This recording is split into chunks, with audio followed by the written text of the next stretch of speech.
Come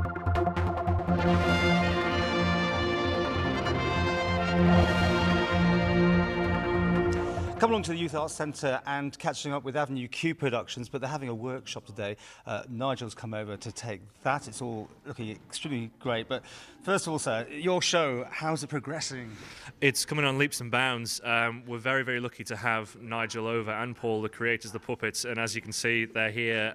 They are amazing. And the skills we're learning is fantastic. But we've really shot up, really have.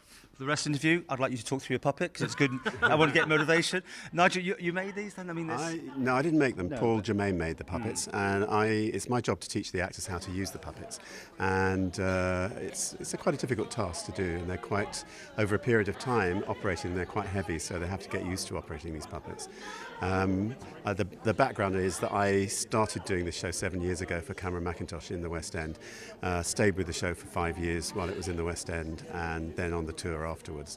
My job was to help cast the actors and teach them how to use the puppets, and then keep an eye on the show all the way through it. So it's been an interesting 7 years in total. Fantastic. And as we see here, the puppets sort of come part and parcel with the person operating. He's joining in with me as he hears. Who's operating who? Oh, I don't know, Paul. Maybe me, maybe Dave.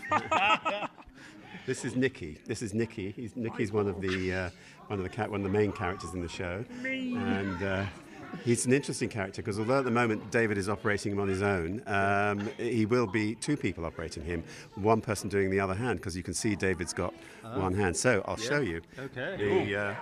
I'll stay in the frame, don't worry. Okay, so now he has two hands. You got two hands? I have two hands. And this character, now he's got to be able to work and make them look like they're working by one person. And that's quite a difficult job. So Dave's given himself the most difficult character in the show. Oh, don't. A bit about the show. From what I've seen, it looks fantastic what you're getting out of it. But is it politically incorrect? But it's almost you're selling it on that sort of part of it. I don't think it is. I think it's very clever. It is an adult version of Sesame Street, but it's holding up a mirror to real life in a sense. I think Nigel, you'll know more about that. You've seen so many versions. It is a parody of Sesame Street, and all the characters go through a learning process, as everybody does when they're watching Sesame Street. So the main character, Princeton, learns a lot about women and life.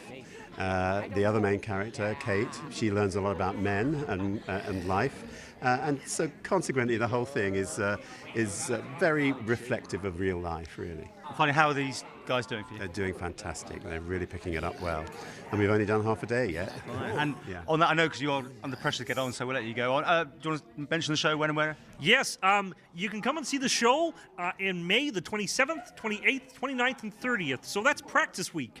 So please come along. The show starts at 8 p.m. Tickets available yet? March 1st. There you go. You will laugh. I look forward to it. Thank you, all three of you. Bye. Okay, pleasure.